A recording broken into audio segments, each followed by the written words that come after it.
তেলাওয়াত জানা নাই। এটা তেলাওয়াত করলে কি লাভ জানেন? একটু শোনেন, এরপর আমরা আলোচনা করতেছি। আল্লাহর নবী হাদিসে পাকের ভিতরে বলেন, মান ক্বারা হারফাম মিন কিতাবিল্লাহ ফালাহু হাসানা ওয়াল হাসানাতু বিআশরি আমসালিহা। বিশ্বনবী আল্লাহর নবী বলেন, কোন বান্দা কোন বান্দি যদি কোরআনের যদি একটা অক্ষর যদি উচ্চারণ করে, একটা অক্ষর যদি পড়ে, আল্লাহ রব্বুল আলামিন সাথে সাথে তার আমলনামায় 10টা নেকি উঠায়া দেয়। আল্লাহর নবী বলেন যে আলিফ লাম মিম সূরা বাকারা শুরুতে আছে, বলেন যে আমি বলি না এই কথা আলিফ লাম মিম তিনটা মিলে একটা অক্ষর, আমি এই কথা বলি না, বরং আমি বলি আলিফুন হরফুন, তার মানে আলিফ উচ্চারণ করলে 10টা নেকি, সুবহানাল্লাহ বলেন। লাম উচ্চারণ করলে আরো 10টা নেকি, মিম উচ্চারণ করলে আরো 10টা নেকি। কয়টা নেকি হলো? 30টে যদি নেকি হয়, আল্লাহ ওই নেকির স্থানে যদি গুনাহ থাকে আল্লাহ গুনাহ মুছে দেয়। আমি মাঝে মাঝে চিন্তা করি, এই যে বিসমিল্লাহির রহমানির রহিম, এতটুকু আউযু বিল্লাহি মিনাশ শাইতানির রাজিম বিসমিল্লাহির রহমানির রহিম এ পড়তে আমার কয় সেকেন্ড লাগছে বলেন? 2-3 সেকেন্ড লাগছে। এই 2-3 সেকেন্ডের ভিতরে আমার কমপক্ষে 500 নেকি আল্লাহ আমলনামায় উঠায়। মাঝে মাঝে আমি চিন্তা করি, আমাদের এলাকার ভিতরে ছোট্ট ছোট্ট যে হেফজখানা আছে, ছোট্ট ছোট্ট যে নাজেরাখানা আছে, এই বাচ্চারা আউযু বিল্লাহ পড়ে, বিসমিল্লাহ পড়ে, 5 সেকেন্ড লাগলো নাই, 3 সেকেন্ড লাগলো, সাথে সাথে তার 500 নেকি আমলনামায় উঠে গেল। তাহলে সারা দিন এই বাচ্চারা হেফজখানা পড়ে, কত লক্ষ কোটি কোটি নেকি প্রতিদিন তার আমলনামায় জমা হয়। আলহামদুলিল্লাহি রাব্বিল আলামিন করতেন শুনুন। আলিফে 1, হামজা লাম জবর আল, তালিফ 20 নেকি, হাম মিম জবর হাম 40 নেকি, দাল পেশ 2 50 নেকি, আলহামদুলিল্লাহ 50 নেকি। চিন্তা করছেন কোনদিন? এরা যখন কিয়ামতের ময়দানে উঠবে, একটু আপনাদের একটু বর্ণনা দিই, কষ্ট হচ্ছে, বর্ণনা আপনাদের দিই। ফজরের আজানের আগে ওঠে, ফজরের আজানের আগে উঠে যেটা সে সবক দিবে, সে সবকটা কমপক্ষে কতবার পড়ে আল্লাহ পাকই জানে। 2 সবক 2 ছাপা যদি দেয়, ওই সময় ওর তার হাজার হাজার নেকি হয়ে যায়। এরপরে উস্তাদের কাছে শোনাই, এরপরে 7 সবক শোনাই, তার মানে 1 পারার ভিতরে কত ছাপা হয়েছে, যদি 15 ছাপা হয় 1 পারার ভিতরে, ওইটাও সে শোনায়। 7 সবক শোনানোর পরে এবার মস্কে চলে যায়, মস্কে যাওয়ার পরে ঘুমাইতে যাই। এরপরে আবার প্রতিদিন আধা পারা করে পিছনের আমুক্তা তার পড়া লাগে। এরপরে আবার প্রতিদিন কমপক্ষে 3 থেকে 5 পারা তার রিডিং তেলাওয়াত করা লাগে। এরপরে আসরের আগে আগামীকাল ফজরের সময় যে আমি সবকটা দেব, তার আবার নাজেরা পড়া লাগে। এরপরে মাগরিবের পরে মুখস্থ পড়া লাগে, ওই যেটা ফজরের সময় সবক দেবে। এরপরে ইশার পরে নামাজের ভিতরে কোরআনুল কারীম তেলাওয়াত করা লাগে। বলেন 24টা ঘন্টার প্রায় আপনার 12 ঘন্টা এই কোরআনুল কারীমের দিকে সে তাকায় থাকে। তাহলে আপনি ক্যালকুলেটরও আপনি আসবে না, এই বাচ্চা প্রতিদিন কত কোটি কোটি নেকি তার আমলনামায় জমা হচ্ছে। অথচ এই বাচ্চা এখনো বালেগ হয় নাই, এখনো পর্যন্ত সাবাল্যক হয় নাই। এখনো পর্যন্ত তার আমলনামায় গুনাহ লেখা হয় নাই। এই পিছনে আজকে কথা কয় কিডায় কথা বলে কিনা? হ্যাঁ, এখনো টের পাচ্ছে না কি কায়দায় কথা করছে।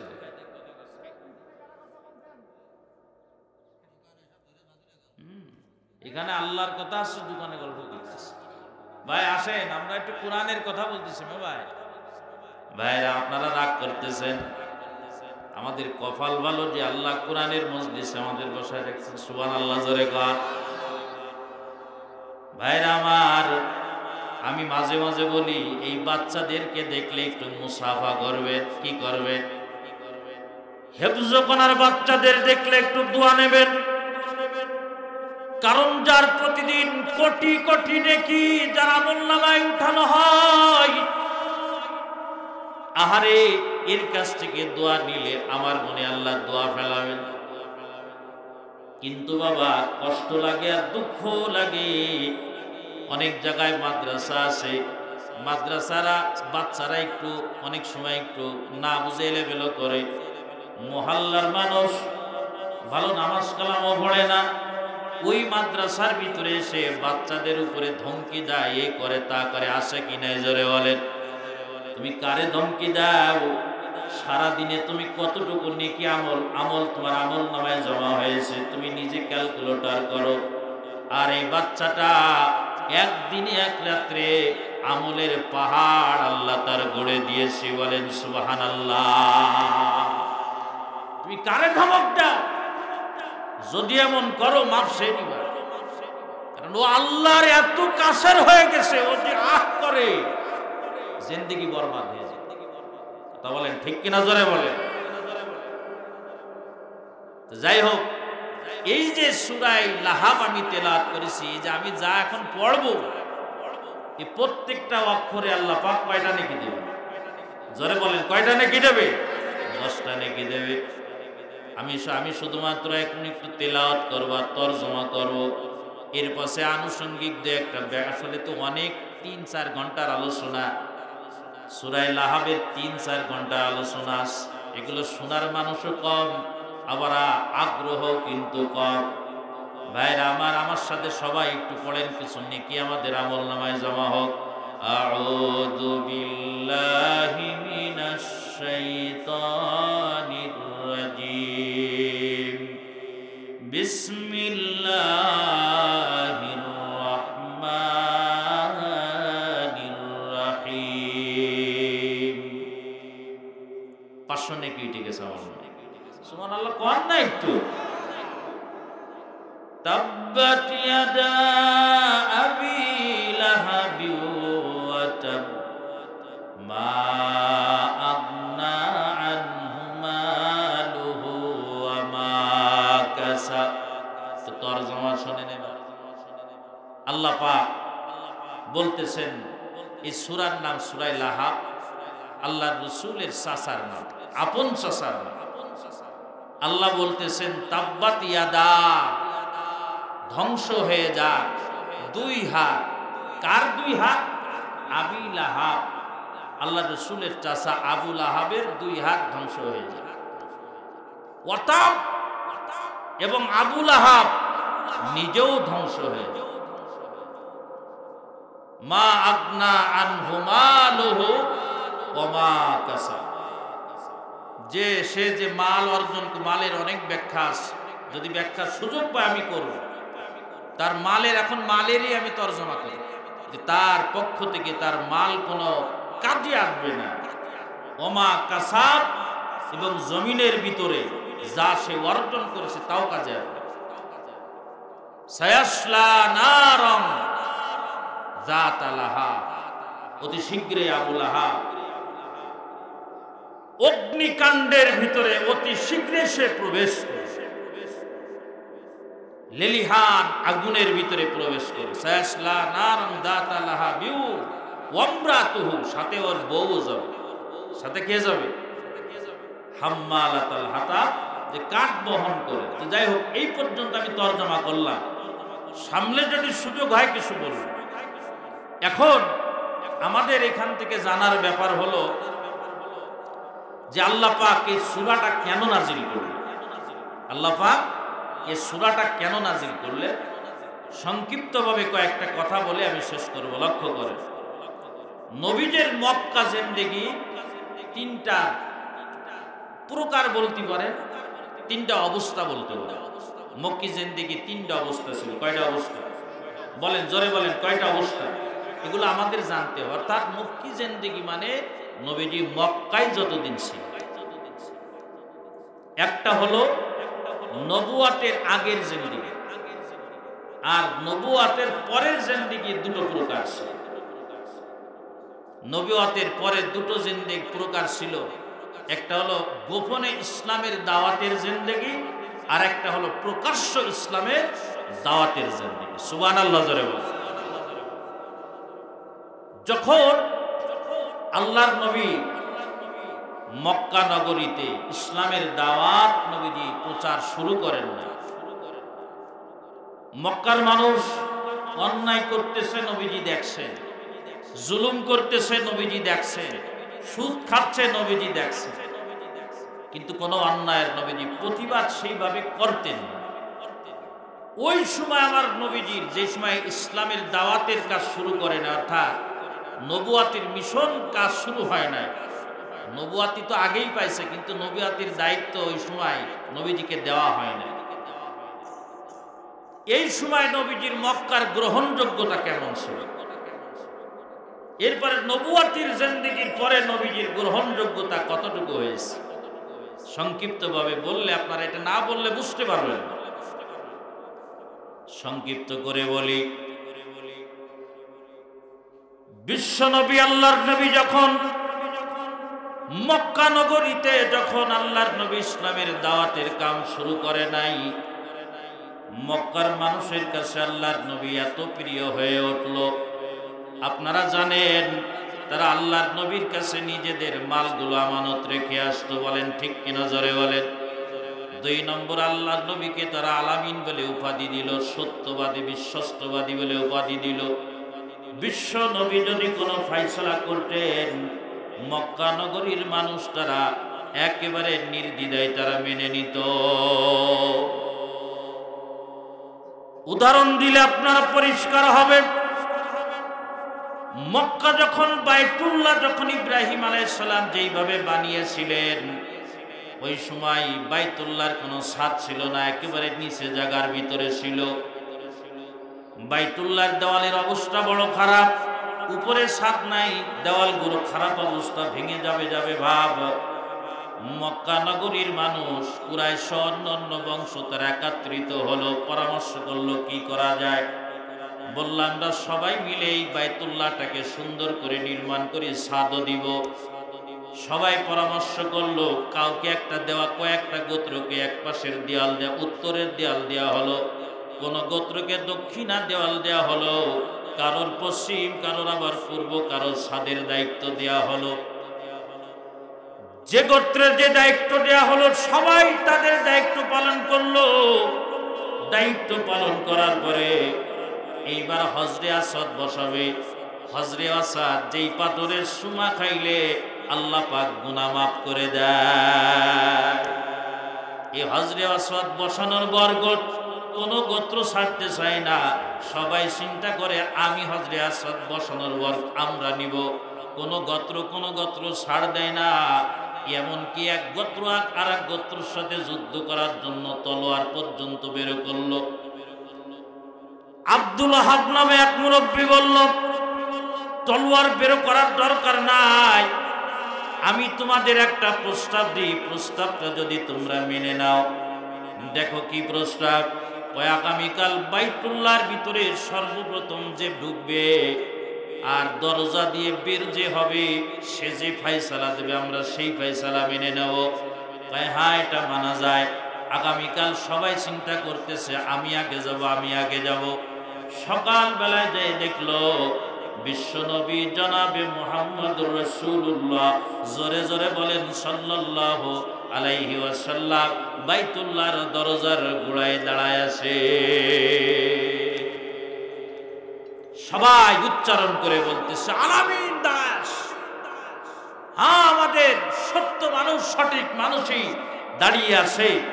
সুতরাং মুহাম্মদ যে ফয়সালা দিবে, আজকে তার ফয়সালাই সবার মেনে নেবে। তার ফয়সালার ভিতরে আমাদের ধারণা কোনো জ্ঞানজাম ফাসাদ হবে না। সুবহানাল্লাহ। মক্কার মানুষের আকীদা নবুয়াতির, কিন্তু তখনও কিন্তু নবী কালেমার দাওয়াত দেয় নাই, তখনও নবীজি নামাজের দাওয়াত দেয় নাই, তখনও আল্লাহর নবী ঈমানের দাওয়াত দেয় নাই। আপনি যখন সমাজের ভিতরে যখন আপনি সুদের বিরুদ্ধে কথা বলবেন না, সুদখোররা আপনার বিরুদ্ধে যাবে না, বলেন ঠিক কিনা? জোরে বলেন। সমাজের ভিতরে যারা ঘুষ খায় তাদের বিরুদ্ধে কথা বলবেন না, তারা আপনার বিরুদ্ধে যাবে না। সমাজের ভিতরে যারা লুটপাট শুরু করে, চাঁদাবাজি করে, তাদের বিরুদ্ধে আপনি কথা বলবেন না, আপনার তারা কিছু বলবে না। এই সমাজের ভিতরে যারা উচ্ছৃঙ্খলা করে, বেহায়াপনা করে, নাচ গান করে, তাদের বিরুদ্ধে আপনি কথা বলবেন না। মারামারি করে, মানুষ হত্যা করে, তাদের বিরুদ্ধে আপনি কথা বলবেন না। ইমাম সাহেব বড় ভালো মানুষ, ওর চুরি করতে তো সুবিধা, কথা কান ঠিক কিনা? ধরে ওর বেপর্দা চলতে তো সুবিধা, ওর তো নামাজ না পড়লে সমস্যা নেই, হুজুর তো কিছু কয় না। ও সুদ করতে সুদির কামও চালায় যেতে পারতেছে। কথা বলেন ঠিক কিনা? ধরে বলেন। ওরকম অবস্থা আল্লাহর নবীর ছিল। সবাই বলল যে মুহাম্মদ যখন বাইতুল্লাহর দরজায় আছে, মুহাম্মদ যে ফয়সালা দিবে, আমরা সবাই সেই ফয়সালা মেনে নেব, কোনো আপত্তি নেই। আল্লাহর নবী নিচেই নামলেন। আল্লাহর নবীর গায়ে একটা চাদর ছিল, বিশ্বনবী চাদরটা বিছালেন। হযরত আসাদ নবীজি নিজের হাতে চাদর উপরে রাখলেন। মক্কার ভিতরে যত গোত্র ছিল, সমস্ত গোত্রের সর্দারদেরকে আল্লাহর নবী ডাকলেন, ডেকে বললেন, প্রত্যেকেই তোমরা চাদরের এক এক কোনা ধরো। জোরে কান একটু শোনা। প্রত্যেকেই চাদরের কোনা ধরো। নবীজিও চাদরের কোনা ধরলেন, বলে সবাই চলো, হযরত আসাদ যেখানে রাখার সেখানে নিয়ে চলো। সবাই মিলে সেখানে নিয়ে গেল। আল্লাহর নবী বললেন, এখন কে রাখবে?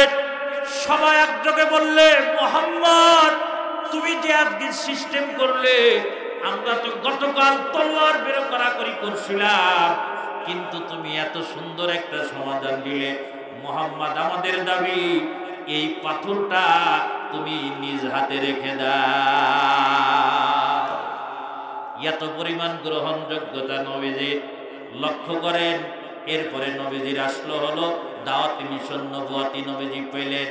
3 বছর যাবত আল্লাহর নবীর নিষেধাজ্ঞা ছিল, প্রকাশ্য ইসলামের দাওয়াত আপনি দিতে পারবেন না, গোপনে গোপনে ইসলামের দাওয়াত দিবেন। কয় বছর? জোরে বলেন, কয় বছর? এগুলো আমরা জানি, জানার দরকার আছে না? কথা বলেন, আসে কিনা? জোরে কর, আসে। 3 বছরের ভিতরে আল্লাহর নবীকে বলা হলো, যারা যারা আপনার প্রতি বিশ্বাস করে, মহব্বত করে, ভালোবাসে, আপনার উপরে আস্থা রাখে, গোপনে গোপনে কেউ জানবে না, আপনি তাদেরকে গোপনে গোপনে ইসলামের দাওয়াত দেন। এই গোপনে গোপনে যাদের দাওয়াত দিয়ে ইসলাম গ্রহণ করেছে, মহিলাদের ভিতরে, এত লম্বা আলোচনা বলি, মহিলাদের ভিতরে আম্মা জান খাদিজাতুল কুবরা রাদিয়াল্লাহু আনহা, তিনি সর্বপ্রথম মুসলমান হয়েছে। কিন্তু আল্লাহর নবী এখনো কোনো পুরুষের দাওয়াত দেয় নাই। ওই সময় নবীজি যখন মক্কায় নবুয়ত প্রাপ্ত হলেন, হযরতে আবু বকর নবীজির সবথেকে কাছের মানুষ, বিশ্বস্ত মানুষ ছিলেন, ব্যবসায়িক মানুষ ছিলেন। ব্যবসার উদ্দেশ্যে তিনি ইয়ামানে গিয়েছিলেন। আমি গতকাল কিতাবের ভিতরে মুতালা করলাম, ইয়ামানে যে এক খ্রিস্টান পাদ্রী, যার ইনজিল, তাওরাত, অন্যান্য কিতাবের ব্যাপারে যার নলেজ ছিল, এমন একটা পাদ্রীর সাথে তার দেখা হয়ে গেল। মনে রাখবেন, পৃথিবীতে আল্লাহ পাক যত কিতাব নাজিল করেছে, এমন কোন আসমানি কিতাব নাই যেই কিতাবের ভিতরে আল্লাহ পাক আমার নবীর আলোচনা করে নাই। এবং প্রত্যেক নবী এবং তার উম্মত, প্রত্যেক নবীকে আল্লাহ বার্তা দিয়েছে, তুমি এলান করে দাও এই উম্মত থাকা অবস্থায় যদি আমার দোস্ত মুহাম্মদ যদি চলে আসে, সকলেই কারণ অনুসরণ করতে পারবে না। আমার নবী মুহাম্মদুর রাসূলুল্লাহকে অনুসরণ করা লাগবে। ওয়াইদ ক্বালা ঈসা ইবনু মারইয়ামা ইয়া বানি ইসরাঈলা ইন্নী রাসূলুল্লাহি ইলাইকুম। হযরত ঈসা আলাইহিস সালাম বনি ইসরাইলের লোকেদের বলল, হে বনি ইসরাইলের মানুষ, আমি তোমাদের রাসূল হিসেবে আগমন করেছি। রাসূলুল্লাহ ইলাইকুম দুটো কারণে, একটা হলো মুসাদ্দিকাল লিমা বাইনা ইয়াদাইয়া মিনাত তাওরাত, তাওরাতের ভিতরে যা আছে এটা মুসা নবীর কিতাব, ওটাকে আমি সত্যায়ন করার জন্য। ওয়া মুবাশশিরাম বিরাসূলি ইয়াতি মিন বাদিহি ইসমুহু আহমদ, এবং আমি এই সুসংবাদ দেওয়ার জন্য আমার পরে একজন নবী আসবে, তার নাম হবে আহমদ, তার নাম হবে মুহাম্মদ। বলেন সুবহানাল্লাহ। ওই পাদ্রীর সাথে হযরত আবু বকরের দেখা। পূর্ববর্তী কিতাবের ভিতরে আবু বকরের কথা আল্লাহ পাক আলোচনা করেছেন। আবু বকর নবীজির সবথেকে বড় কাছের বন্ধু, তার আলোচনা করা হয়েছে। ওই পাদ্রী হযরতে আবু বকর, কালকে আমি কিতাবের ভিতরে দেখলাম হযরতে আবু বকরকে দেখে এইভাবে আবু বকরের দিকে তাকায় আসে, ডাক দিয়েছে, আপনি কি মক্কা থেকে আসছেন? কয় আমি মক্কা থেকে আসি। আপনি কি অমুক বংশের? কয় হ্যাঁ আমি অমুক বংশের। আপনার নাম কি? এই না। কয় হ্যাঁ আমার নাম এই। কয় আপনার পেটটা একটু উঁচু করেন। আশ্চর্য ব্যাপার, আমার পেট আমি উঁচু করবো কেন? জীবনে কোনোদিন আপনার সাথে আমার কথা হয় নাই, জীবনে কোনোদিন আপনার সাথে আমার সাক্ষাৎ হয় নাই, আমি এখন আপনাকে আমার পেট দেখাবো কেন? আর আপনি আমার বংশ নাম ইত্যাদি কেন জিজ্ঞেস করে? পাদ্রী বলে, বাবা রাগ করবেন না, আমি পূর্ববর্তী আসমানি কিতাবের আলেম, আমি একজন পাদ্রী, খ্রিস্টান পাদ্রী। আমি তোমার আকৃতি, তোমার গঠনের ভিতরে আখিরি জামানার পয়গম্বরের যে তুমি সাথী হবা, তার নমুনা দেখতে পাই। তবে সবকিছু আমার মিলে গেছে, একটা মাত্র জিনিস আমি এখনো মিলাইতে পারি না। ওই জিনিস যদি আমি প্রমাণ পেয়ে যাই, নিশ্চিতভাবে তুমি হবা শেষ জামানার নবীর সহচর হওয়া, শেষ জামানার নবীর সবথেকে কাছের বন্ধু হওয়া তুমি। কই কি আলামত? কয় তোমার নাভির উপরে একটু বড় করে একটু তিল থাকবে, এটা তাওরাতের ভিতরে। সুবহানাল্লাহ জোরে কও। এটা তাওরাতের ভিতরে আসে, এটা জাবরের ভিতরে আসে, এটা ইনজিলের ভিতরে আসে।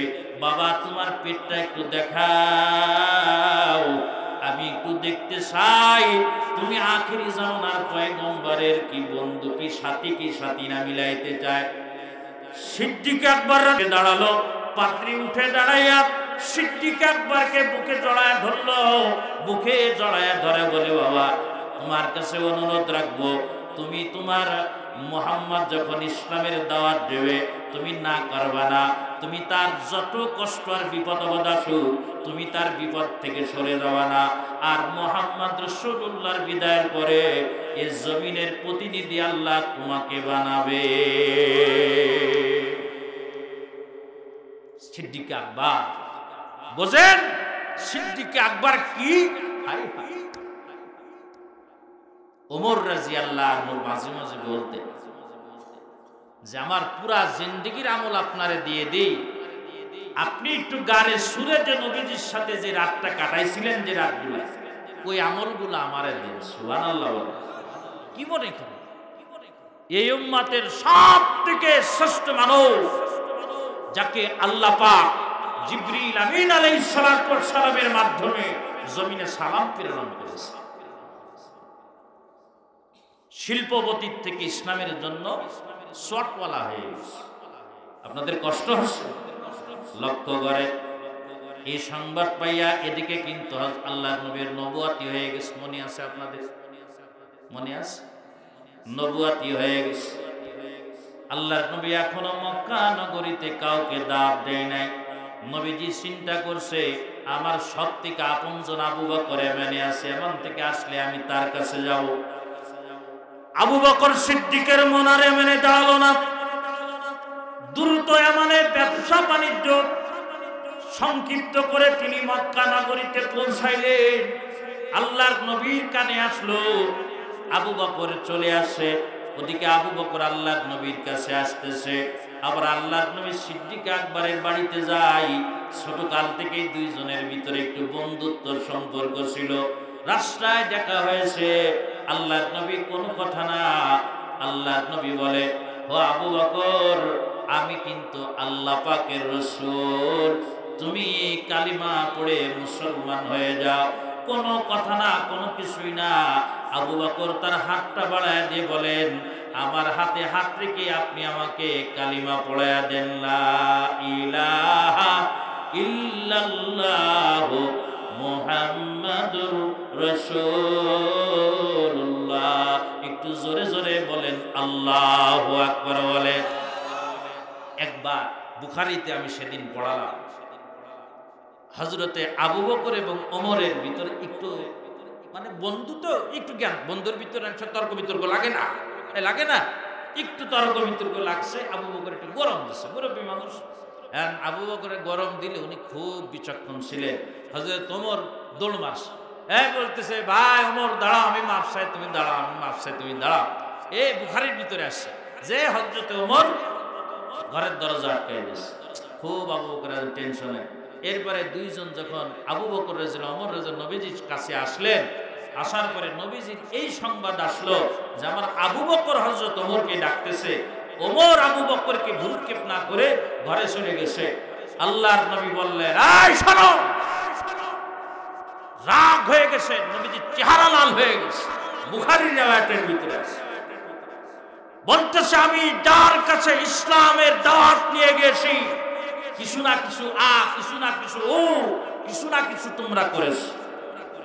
কেউ আবার তলোয়ার নিয়ে আমার গর্দান কাটার জন্য আসছিলা, আল্লাহ হেদায়েত দিয়ে দে, সুবহানাল্লাহ জোরে কর। কিন্তু একমাত্র আমার আবু বকর, যার কাছে আমি ইসলাম পেশ করেছি, যার কাছে আমি কালেমা পেশ করেছি, যার মুখে উহা নাই, হাত আমার কাছে বাড়ায় দিয়ে বলেন, আপনি আমাকে কালেমা পড়ায় দেন, জোরে কর সুবহানাল্লাহ। মক্কার সব মানুষ যখন বিরোধী করলো, আবু বকর আমাকে বলল, যদি মুহাম্মদ বলে যে আল্লাহর কাছে গেলে সত্য বলেছে, মিথ্যা বলে না, সুবহানাল্লাহ জোরে কর। মিরাজের রাত্রের ঘটনা আমি বললাম। কাফেররা বলে যে, ও আবু বকর, তোমার বন্ধু মুহাম্মদ এই বলেন বাইতুল মুকাদ্দাস গেছে এক রাতে, এনতে নাকি অনেক গেছে। উনি নিজে বলছে, উনি নিজে তার মিথ্যা বলে না, সত্যি বলেছে। আবু বকর মুসলমান হয়ে গেল। আমার বন্ধুরা, আমার আল্লাহর নবী তখন বললেন, হে আবু বকর, ইয়ামানে পাদ্রী তোমারে কি বলেছে? সুবহানাল্লাহ। ইয়ামানের পাদ্রী কি বলেছে? এই পাদ্রী তো কত পাদ্রীর সাথে দেখা হয়েছে। ওই পাদ্রী, যেই পাদ্রী তোমার নাভির উপরে তিল দেখেছে। সিদ্দিক আকবর বলে, ইয়া রাসূলুল্লাহ, হাবিবাল্লাহ, আপনি কি করে জানলেন?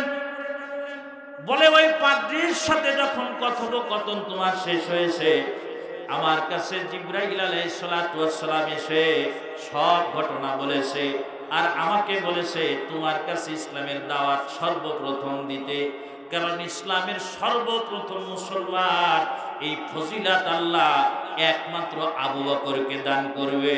তাই তুমি আমানে থাকা অবস্থায় আমি কারোর সামনে ইসলামের পেশ করি নাই, তোমার সামনে ইসলাম পেশ করেছি একমাত্র এই কারণেই আমার আল্লাহ চেয়েছেন ইসলামের সর্বপ্রথম তুমি মুসলমান হও। 3 বছর এইভাবে আরো কিছু মানুষ মুসলমান হলো, যাদেরকে কিছু নবী আমল দিয়েছিলেন, যারা ঘরের ভিতরে আমল প্রকাশ্য তো করতে পারতো না। কিতাবের ভিতরে লেখা হয় তারা পাহাড়ের ভিতরে যে আমল করত, কিছু জিকির আল্লাহ পাক দিয়েছিলেন, পাহাড়ের ভিতরে জঙ্গলের ভিতরে যাইয়া তারা সেই ইবাদত করত। অনেক সময় ঘরের কোনায় বসে বসে তারা এমন ভাবে ইবাদত করত, কেউ বুঝতে পারতো না। আর আমাদের অবস্থা কি বলেন? আমি যদি মসজিদে যাই, কেউ আমারে বাধা দেবে, কথা কয় না কা, তারপর আমি যাইতে পারি না, এ হলো আমি মুসলমান।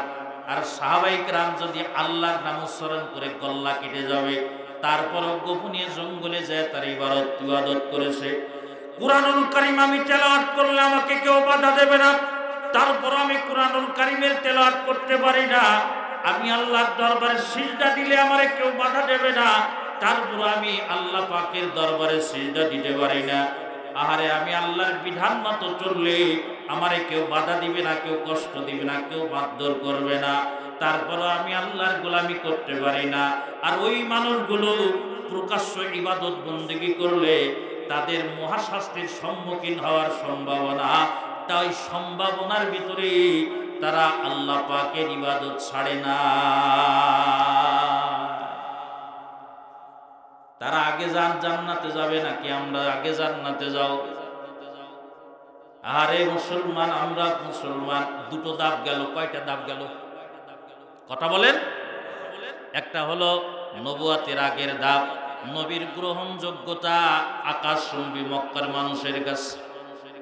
এরপরে নবুয়াতের পরের দুই ধাপ, এক ধাপ হলো গোপনে গোপনে ইসলামের দাওয়াত 3 বছর চলেছে। কয় বছর বলেন? এই বলেন কয় বছর? আপনারা বাড়ি নিয়ে যাবেন। এরপরে তৃতীয় ধাপ, আর তৃতীয় ধাপের সাথে হলো তাব্বাতিয়া দাবি লাহবের আলোচনা।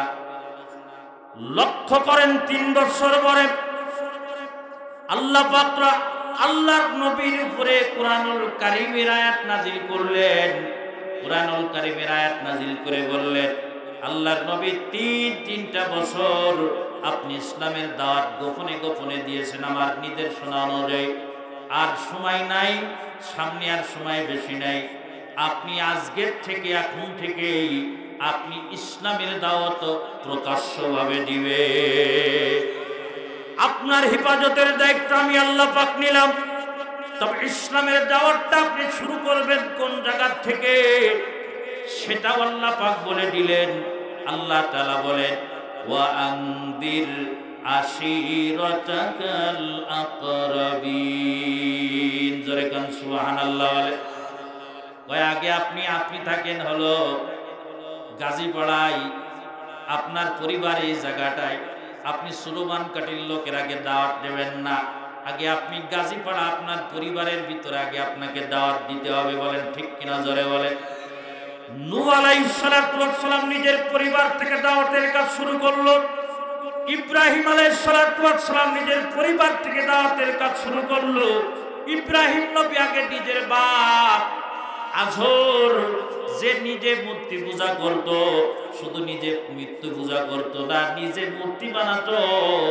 ইব্রাহিম আলাইহিস সালাতু ওয়াস সালাম আগে ইসলামের দাওয়াত, কালিমার দাওয়াত আগে বাপের থেকে শুরু করলো। আল্লাহ ওই ধারা অনুযায়ী আপনার আমার নবী জনাবে মুহাম্মদুর রাসূলুল্লাহ সাল্লাল্লাহু আলাইহি ওয়াসাল্লামকে বললেন, ওয়া আনদির আশিরাতাকাল আকরাবিন।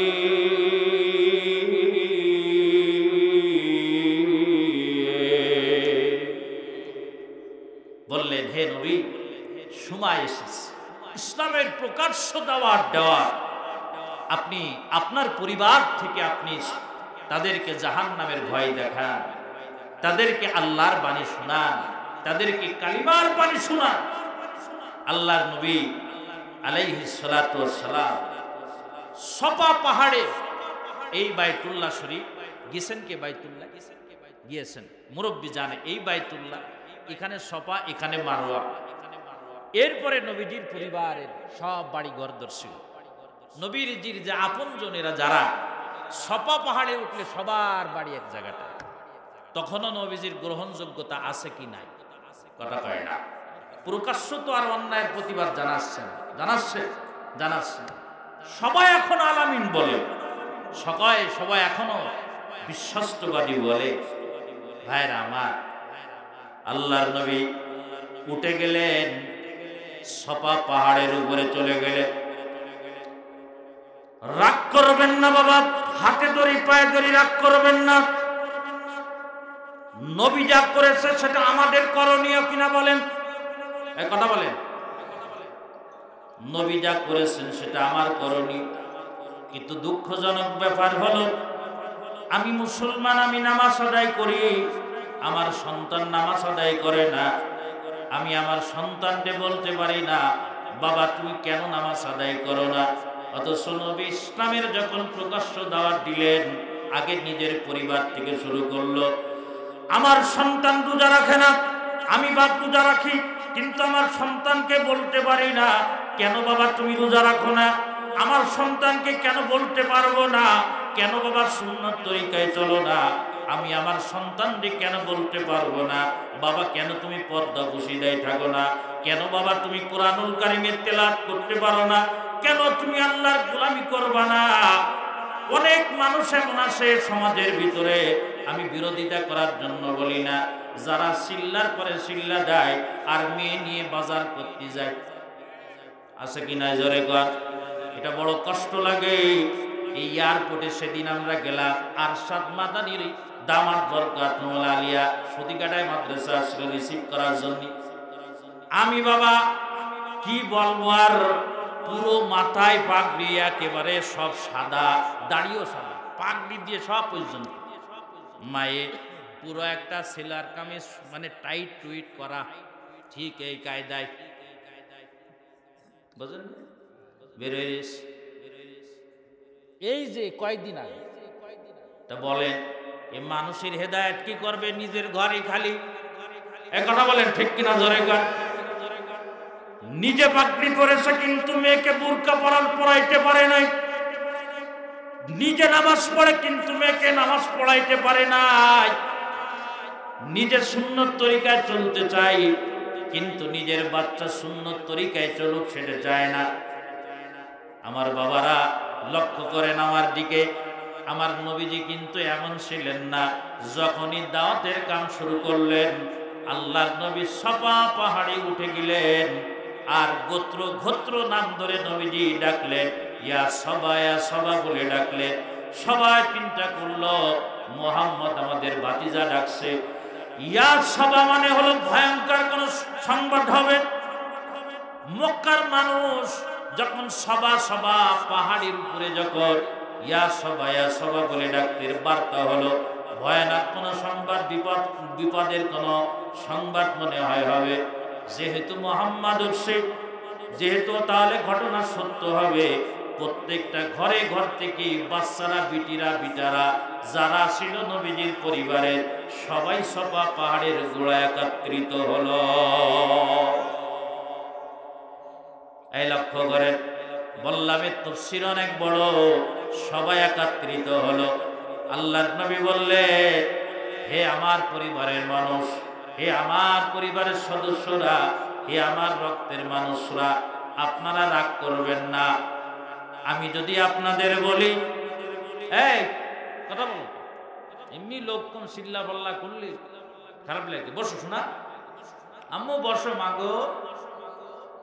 লক্ষ্য করেন ভাইরা আমার, লক্ষ্য করেন কি বলছিলাম,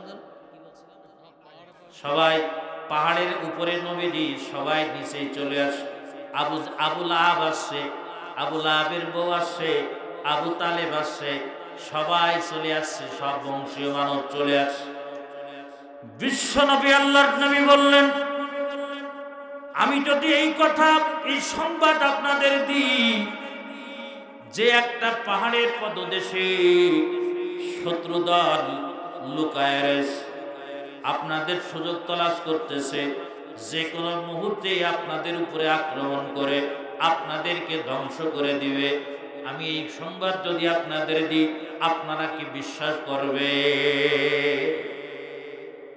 বলল অবশ্যই বিশ্বাস করব। বিশ্বাস করব না কেন? তুমি আল আমিন, তুমি এ পর্যন্ত কোনদিন আমাদের সামনে মিথ্যা কথা বলো নাই। সুবহানাল্লাহ। এ পর্যন্ত তুমি আমাদেরকে ধোঁকা দাও নাই, তুমি আমাদের সাথে কোনো ব্যাপারে গাদ্দারি করো, তুমি যা বলেছো সঠিক সত্য বলেছো। আমরা তোমার কাছে আমাদের সম্পদগুলো আমানত রাখি, কেন বিশ্বাস করব না? আল্লাহর নবী তখন বললেন, যদি আপনারা আমার এই কথা বিশ্বাস করে থাকেন, হে আমার পরিবারের মানুষ, আমি আপনাদের পর না, আমি আপনাদের কল্যাণ চাই। আমি চাই আপনারা সবাই জান্নাতে চলে যান। কথা কান ঠিক কিনা? আমি বাপ, আমার চাওয়া আমার সন্তানটা জান্নাতে যাক।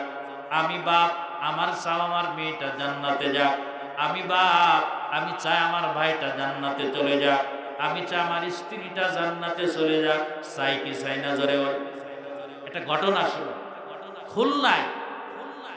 এক চাচা মুরব্বী মানুষ হয়ে গেছে, ছেলেপিলে বড় হয়ে গেছে, এক হুজুরের বয়ান শুনতে গেছে। হুজুরের বয়ান শুনতে গেছে।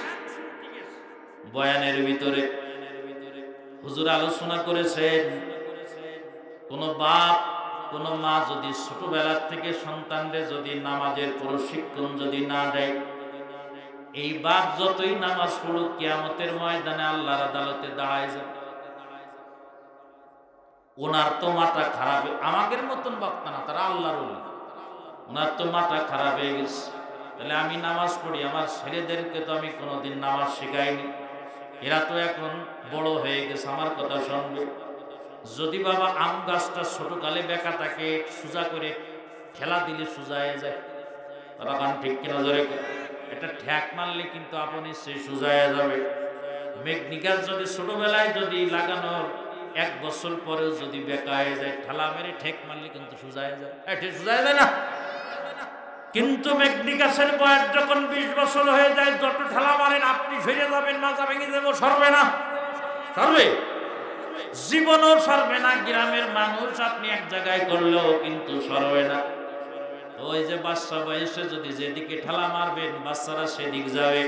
যদি আপনি ওরে নামাজের দিকে ঠেলা মারে ও কিন্তু নামাজ শিখবে, যদি ওরে উজুর দিকে ঠেলা মারে ও কিন্তু উজু শিখবে, ওরে যদি কুরআনুল কারীমের দিকে ঠেলা মারে ও কুরআনুল কারীম শিখবে, ওরে যদি জিকিরের দিকে ঠেলা মারে ও জিকির শিখবে, ওরে যদি গানের দিকে ঠেলা মারেন ও তো গান শিখবে, ওরে যদি নাচের দিকে ঠেলা মারেন ও নাচ শিখবে। বলেন ঠিক কিনা? এই জন্য স্যার বলছিল ছোটকালে একটু কোরআনের দিকে আপনার একটু ঠেলা মারবে। কি স্যার? এটাই হলো মূল কথা। এখন চিন্তা করেছে ছেলেকে বাড়ি যে করতে যাব্বা, তোরে বিয়ে শাদী দিলাম, তোর বাইল বাচ্চা হয়েছে, কিন্তু একটা জিনিস করি নাই। কি করো নাই? তোরে নামাজ শিখার আমি তো তোর জাহান্নামী বানাই ফেলছি।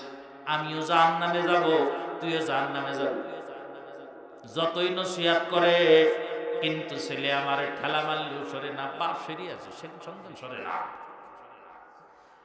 এলাকার ইমাম সাহেব যিনি ছিলেন, লক্ষ্য করেন, ইমাম সাহেবের সাথে পরামর্শ করে বলে, হুজুর কোন রকম ছেলেকে আমি লাইনে আনতে পারি না, একটু পরামর্শ দেন। কি পরামর্শ দিলে ছেলে আমার নামাজি হবে, না এটা আমি আল্লাহর আদালতে ধরা খেয়ে যাও। হুজুর একটা দারুণ পরামর্শ দিল। হুজুর বলল, যদি একটা কাজ আপনি করতে পারেন আশা করা যায় ইনশাআল্লাহ আপনার বাচ্চা নামাজি হতে পারে, তবে গ্যারান্টি দেব না। কি পরামর্শ?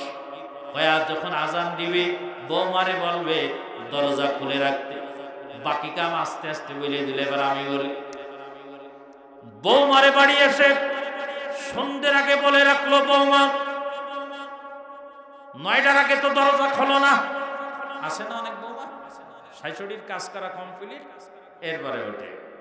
ভাইরা আমার, না এলাকায় নেই, এলাকায় কেউ মারবে, এলাকা আমাকে ডাকাতের এলাকায়, এলাকার বৌমারা সব আজানের আগে ওঠে।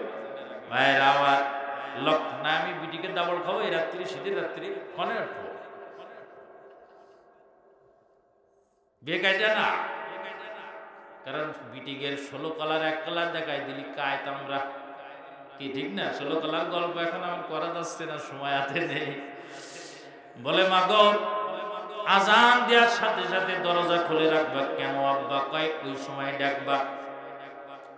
ফজরের আজান দিয়েছে, বৌমা তো ঘুমায় না, বাপ বলে রাখছে শ্বশুর মশাই আজানের আগে বাপ তাহাজ্জুদ নামাজ পড়ে সন্তানের নামাজের জন্য আল্লাহর কাছে দোয়া করছে, আল্লাহ ভুল তো আমি করে ফেলেছি, বুঝতেছি এখন আল্লাহ আপনি যদি না ফেরান ফেরবে না। বাপ মা সন্তানের জন্য দোয়া করবে। আপনার ছেলে যদি খারাপ হয় আল্লাহর কাছে দোয়া করবে না, দাওয়াত দিবে। যদি না শুনে আল্লাহর কাছে দোয়া করবেন, আর যেই কাজটা করতে বলবো সেটা করবে। দোয়া করে করে চোখের পানি ফেলায়া বৌমার দরজা খোলা, ঢুকে গেল। ছেলে আমার লেপ মুড়ি দিয়ে শুয়ে আছে। এবার যাই ছেলের পা পাজা করে ধরেছ, আর বাপ জোরে জোরে হাওয়া করে কান্না আরম্ভ করেছে। এত জোরে কান্না করতেছে যে অন্য ঘরের ফ্যামিলি গুলো, নিজের আপনজন গুলো, বাপ কাঁদতেছে, সবাই দৌড়ায় আসছে, কি না জানি মুসিবত হয়েছে। ওই ছেলে বলে, আব্বা তুমি দ্রুত পা ছাড়ো, মান ইজ্জত থাকলো না। কই না বাবা, ছাড়বো না। আরে আমি তোরে জাহান্নামী বানায় ফেলছি, তুই আমারে মাফ করে দে, আমিও জাহান্নামী। কই কেন? কই আমি তোর ছোটকাল থেকে কোরআনুল কারিমের শিক্ষা দিই, ছোটকালে আমি তোর নামাজের শিক্ষা দিই নাই, তুই আমারে মাফ করে দে, বল তুই আমারে মাফ করে দে। এই বলে পায়ে এমন ভাবে জড়ায় ধরছে, সন্তান চেষ্টা করেও বাপের হাত ছাড়াইতে পারে না। বৌমার চোখে পানি, বাপের দৃশ্য দেখে নিজের শাশুড়ির চোখে পানি, আপনজন যারা ঘরে ছিল সকলের চোখে পানি।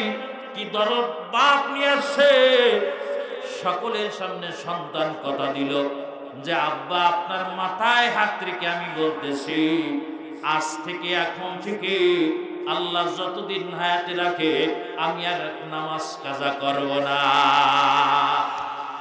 দরকার হলে সন্তানের পা পাজা করে ধরতে হবে, তারপরও নামাজ পড়াতে হবে। কথা বলেন ঠিক কিনা? দরকার হলে মেয়ের পা পাজা করে ধরতে হবে, পর্দায় রাখতে হবে, পা পাজা করে ধরতে হবে, আবার ছাড়াইতে হবে, সিগারেট ছাড়াইতে হবে, আড্ডাবাজি ছাড়াইতে হবে। বুড়ো বয়সের যদিও হবে না, কিন্তু এই কৌশল ছাড়া উপায় নেই। নইলে বাবা তুমি আমি আল্লাহর আদালতে ধরা খেয়ে যাবো। বিশ্ব নবী, আল্লাহর নবী বললেন, ওর থেকে আমি ভয়ানক যদি কোনো সংবাদ আপনারা দিয়ে আপনারা বিশ্বাস করবেন। ওই যে মনে আছে ভাইরা আমার, রিপ্লাই করার সময় নাই। আল্লাহর নবী বললেন, আমি তোমাদের যদি বলি, তোমরা যদি আমি যে কালিমার কথা বলবো, এই কালিমা যদি তোমরা না মেনে নাও, তাহলে আল্লাহ পাকের ভয়ানক আযাব তোমাদের গ্রেফতার করে ফেলবে। তোমরা আমার সাথে সবাই পড়ো, লা ইলাহা ইল্লাল্লাহু মুহাম্মাদুর রাসূলুল্লাহ। জোরে জোরে বলেন সাল্লাল্লাহু আলাইহি ওয়াসাল্লাম।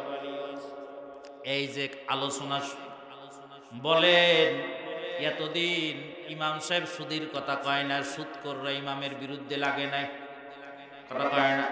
ঘুষের কথা কয় নাই, ইমামের বিরুদ্ধে লাগে নাই। মদের কথা কয় নাই, বিরুদ্ধে লাগে নাই। বেপরদার কথা কয় নাই, বিরুদ্ধে লাগে নাই। এই কওয়া শুরু হয়েছে, বিরোধিতাও শুরু হয়েছে। কি চাচা? আল্লাহর নবী যখন হকের কথা বলেন, কালেম লা ইলাহা ইল্লাল্লাহ, এর উপরে হক কথা আসে জমিনে? জোরে বলেন, আসে? কালেমার কথা যখন, হকের কথা প্রকাশ্য বললেন, আর সবাই হকের বিরুদ্ধে, একবারে টোটাল নবীজির বিরুদ্ধে হয়ে গেল। নবীজির আপন চাচা, আল্লাহর নবীর বাপের আপন ভাই, যে নবীজিকে এর আগে এত বেশি ভালোবাসে, আল্লাহর নবীকে চাচাদের ভিতরে আবু তালেবের পরে নবুয়াতের আগে সবথেকে যিনি বেশি ভালোবাসত নবীকে, এই আবু লাহাব। আল্লাহর নবী জন্মগ্রহণের সময়, জন্মগ্রহণ যেদিন আল্লাহর নবী করেন, আহারে আবু লাহাবের একটা দাসী ছিল সুবাইবা, যিনি নবীজির দুধ মা। এই সুবাইবা চিন্তা করছে যে আমার মনিব আবু লাহাবের যদি এ সংবাদ দিই, আপনার মৃত ভাই আব্দুল্লাহর ঘরে চাঁদের মতন একটা বাচ্চা হয়েছে, আমার মনিব খুশি হয়ে যাবে। অথচ আবু লাহাবের নিষেধাজ্ঞা ছিল, ঘুম থেকে কেউ তার সাথে কথা বলতে পারবে না। কিন্তু সুবাইবা চিন্তা করলে সংবাদ দিলে কিছু বলবে না। আল্লাহর নবী যেদিন দুনিয়া রাত্রবেলায় আসলো, শেষ রাত্রবেলায়, সুবাইবা আবু জাহালের ঘরের সামনে, দরজার সামনে বসা আছে। মনিব কখন বের হবে? দরজা আবু লাহাব যখন খুলছে, দাঁড়ায় গেছে, বলে, মাফ করবেন মনিব, সুসংবাদ দেওয়ার জন্য আমি দাঁড়ায় আছি। কি সুসংবাদ? ওই সুসংবাদ হলো, আপনার মৃত ভাই আব্দুল্লাহর ঘরে আমিনার গর্ভের থেকে চাঁদের মতন একটা ফুটান্ত বাচ্চা জন্মগ্রহণ করেছে। সিরাপে মুস্তফা এবং সিরাতের কিতাবের ভিতরে লেখা হয় আবু লাহাব ওই দিন এত বেশি খুশি হয়েছে যে নিজের শাহাদত আঙ্গুলের ইশারায় আবু লাহাব এই সুয়াইবাকে আজাদ করে দিয়েছে। হাদিসের ভিতরে আসে আল্লাহর নবী বলেন যে আমার চাচা সারা সপ্তাহ আল্লাহ আমার চাচাকে আজাব দেওয়া হয়, শুধু সোমবারের এই দিন যেদিন আমার জন্মে খুশি হয়ে আঙ্গুলের ইশারায় আমার দুধ মাতা সুয়াইবাকে আজাদ করেছিল, ওইটুক পরিমাণ একটু ঠান্ডা জাতীয় কিছু পান করবেন। সুবহানাল্লাহ। এই আবু লাহাবের কাছে যখন কালেমার দাওয়াত আসে, তেমন অন্য কেউ তেমন ডাইরেক্ট বিরোধিতা করে না, কিন্তু আবু লাহাব বলল তাব্বান লাকা ইয়া মুহাম্মদ, নাউজুবিল্লাহ বলেন, মুহাম্মদ তুই ধ্বংস হয়ে যা। এই জোরে কোন নাউজুবিল্লাহ, জোরে বলেন, আরো জোরে বলেন নাউজুবিল্লাহ, জোরে বলেন। বলল তাব্বান লাকা ইয়া মুহাম্মদ, ধ্বংস হয়ে যা মুহাম্মদ তুই, আলী হাদা জামাতানা, এই কথা তুই আমাদের এই বলার জন্য একত্রিত করেছিস, তুই ধ্বংস হয়ে যা। এই কথা বলার পরে কিতাবে আপনার বুখারীর রাওয়ায়াতের ভিতরে আছে আবু লাহাব আল্লাহর নবীর দিকে একটু বড় ধরনের একটা রাগে পাথর নিক্ষেপ করেছে। জোরে কর নাউজুবিল্লাহ। এবার আস, ব্যাখ্যা তো অনেক বড়। আচ্ছা, নবী কি নিজের বাপ দাদাগের কিছু বলতেছে? কথা কয় না। সবার কি কার পক্ষ থেকে বলতেছে? জোরে বলেন কার? গভীর রাজনীতি আল্লাহকে ডেকে বলেন কার পক্ষ থেকে বলতেছে? কার কালিমা? আল্লাহর কালিমা। মনে করেন, আমি উদাহরণ দিয়ে বলি, আমাদের যশোরের বর্তমান যিনি মন্ত্রী, উদাহরণস্বরূপ কিশোর উদাহরণস্বরূপ মন্ত্রী সাহেব, উনাকে আপনারা এই মাহফিলে দাওয়াত দিয়েছিলেন, কিন্তু কারণবশত উনি আসতে পারেন নাই। উনার একজন প্রতিনিধি আপনাদের এই মাহফিলে আপনারা দাওয়াত দিয়েছেন, ওই পাঠিয়ে দিয়েছেন।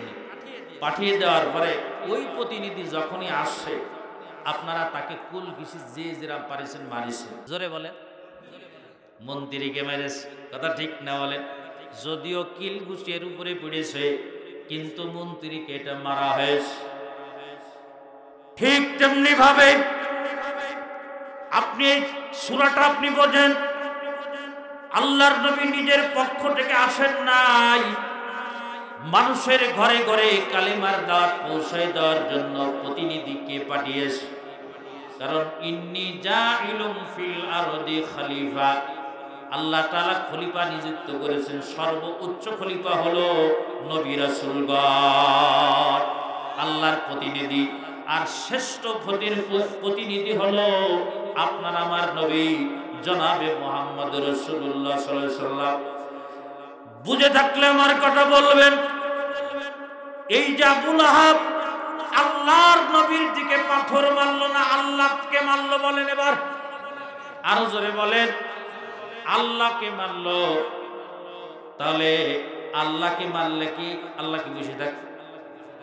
আল্লাহর ক্ষমতা নেই আবু লাহাবের মোকাবেলা করার? আজ আল্লাহ পাক সাথে সাথে কুরআনুল কারীমের আয়াত নাজিল করে দিয়ে বললেন, ওরে আল্লাহ 11টা বেজে গেছে, 1.5 ঘন্টা হয়ে গেছে, 1.5 ঘন্টার বেশি হয়ে যাচ্ছে, আমি শেষ করে দিতেছি। আল্লাহ পাক সাথে সাথে আয়াত নাজিল। হুজুর আসেনি, হুজুর আসুক, হুজুর আসুক। আল্লাহ বললেন তাব্বাত ইয়াদা আবি লাহাবি ওয়া তাব্বা মা আগনা আনহু মালুহু ওয়া মা কাসাব। তরজমা শুনেন। আল্লাহ বললেন, আবু লাহাব কি বলছিল? হে মুহাম্মদ, তুই ধ্বংস। তার ভাষাটা হলো এরকম, এটা তার ভাষা, তুই ধ্বংস হয়ে যা। আল্লাহ পাক সাথে সাথে বললেন তাব্বাত ইয়াদা আবি লাহাব, আবু লাহাবের 2 হাত ধ্বংস হয়ে যায়। ওয়া তাব্বা, এবং আবু লাহাব নিজেও ধ্বংস হয়ে যায়। ভাইরা আমার, একটু বোঝেন, এখানে অনেক ব্যাপার আছে, বোঝার ব্যাপার আছে। আল্লাহর নবী নবীকে আবুল আহাব কয় হাত দ্বারা পাথর মারছিল? এক হাত দ্বারা। কয় হাত দ্বারা? এক হাত দ্বারা। ইসলামের বিধান হলো তুমি যদি একজনের একটা থাপ্পড় মারো, সে তোমাকে একটা মারবে। তুমি যদি এক থাবায় কারোর দাঁত ভেঙে দাও, সে তোমার একটা দাঁত ভাঙবে। তুমি যদি কারোর একটা লাথি মারো, সে তোমার কি মারবে? একটা লাথি মারবে। কিন্তু আবুল আহাব যেহেতু এক হাত দিয়ে পাথর মারছে, তাহলে আল্লাহর বলার দরকার ছিল আবুল আহাবের এক হাত ধ্বংস হয়ে যাক, কিন্তু আল্লাহ পাক বলতেছে আবুল আহাবের দুই হাত ধ্বংস হয়ে যায়। কারণ তাফসীরের কিতাবের ভিতরে অনেক ব্যাখ্যা দিয়েছে। আসলে এগুলো তো ইলমি আলোচনা, তারপরেও আপনারা একটু শোনেন, কিছু কাজে আসবে। তো আল্লাহ তাফসীরের কিতাবের ভিতরে লেখে, আপনি যখন এই হাতের কোনো শক্তি পাবেন না, ডান হাত দিয়ে আপনি পাথর নিক্ষেপ করলে জোর পাবেন, শক্তি পাবেন। বাম হাত দিয়ে আপনি কোনো শক্তি দিচ্ছেন না, ডান হাতে শক্তি আসতে গেলে বাম হাতের শক্তি লাগে, এরকম করে এরকম মারতে হয়। কথা কান ঠিক কিনা জোরে কার? তাহলে প্রকাশ্য এই যদিও ডান হাত শত্রুতামি করেছে, কিন্তু ইন্ধন দিয়েছে কে? আওয়াজ দিয়ে বলেন কে? এ দিয়েছে ইন্ধন। সুতরাং যে প্রকাশ্য নবী দুশ্মনী করেছে এবং যে অপ্রকাশ্য যে এই দুশ্মনী করার ইন্ধন দিয়েছে, উভয় আল্লাহর শত্রু, এবং এ কারণেই আল্লাহ পাক বলছেন আমি উভয়কে ধ্বংস করে দিই। সুতরাং আমাদের এই বাংলাদেশ শুধু নয়, বিশেষ করে বাংলাদেশে আজকে বাংলাদেশে মুসলমানদের সংখ্যা কত? 93% মুসলমানের সংখ্যা। আর হিন্দু, বৌদ্ধ, খ্রিস্টান সব মিলায় কয় পার্সেন্ট? 7%। আর ইরা এই যে খাজুরায় সেদিন এক হিন্দু আল্লাহর নবী নিয়ে কটূক্তি করে। কথা বলেন ঠিক কিনা জোরে বলেন। বলেন এদের সংখ্যা নেই, এদের শক্তি নেই, এদের কিচ্ছু নেই, তারপরও 93% মুসলমান রাষ্ট্রে, বিশেষভাবে আওয়ামী লীগের আমলে ফ্যাসিস্ট সরকারের সময় আমরা দেখেছি যেতে যে আল্লাহর নবীর বিরুদ্ধে গালিগালাজ করে। কথা কান ঠিক কিনা জোরে বলেন। ওই যে ঢাকায় কোন জায়গায় নাস্তিকরা এক জায়গায় হইতো না, কোন জায়গা? শাহবাগে এক জায়গায় হইতো না? হায় হায় হায়, আমরা 93% মুসলমান আমাদের বাংলাদেশের ভিতরে, এরা আয়োজন করে আমার নবীকে গালি দেয়, এরা আয়োজন করে আমার নবীর বিরুদ্ধে কথা বলে, আর আমরা কিছু বললে আমাদের জেলে ভরে দেয়। কথা বলেন ঠিক কিনা জোরে বলেন। মনে রাখতে হবে একটা কথা, যে এরা আসলে গালি দিচ্ছে না, এরা দিচ্ছে যদিও প্রকাশ্যভাবে। মনে রাখতে হবে এদের পিছনে সরকারের ইন্ধন, অথবা এদের পিছনে ভারত দালালদের ইন্ধন আছে। বলেন ঠিক কিনা জোরে বলেন। সুতরাং যারা অপ্রকাশ্যভাবে আমার নবীর দুশ্মন এই বাংলার জমিনে করেছে, আল্লাহ পাক তাদেরকে এই দেশ ছাড়া করে দেখায়া দিয়েছে। আওয়াজ দিয়ে বলেন ঠিক কিনা জোরে কা। আল্লাহ ছাড় দেন, কিন্তু কি দেন না? ছেড়ে দেন না। কেউ রক্ষা পায় নাই। সুতরাং মনে রাখতে হবে ভবিষ্যতেও যদি আমার নবীর দুশ্মনী করে অপ্রকাশ্যভাবে, আল্লাহ ছাড় দিবেন, কিন্তু ধরে যখন বলবে পালানোর জায়গা পাবা না, পৃথিবীতে কোনো রাষ্ট্রে কিন্তু জায়গা দেবে না। এই আওয়াজ দিয়ে বলেন ঠিক কিনা জোরে বলেন।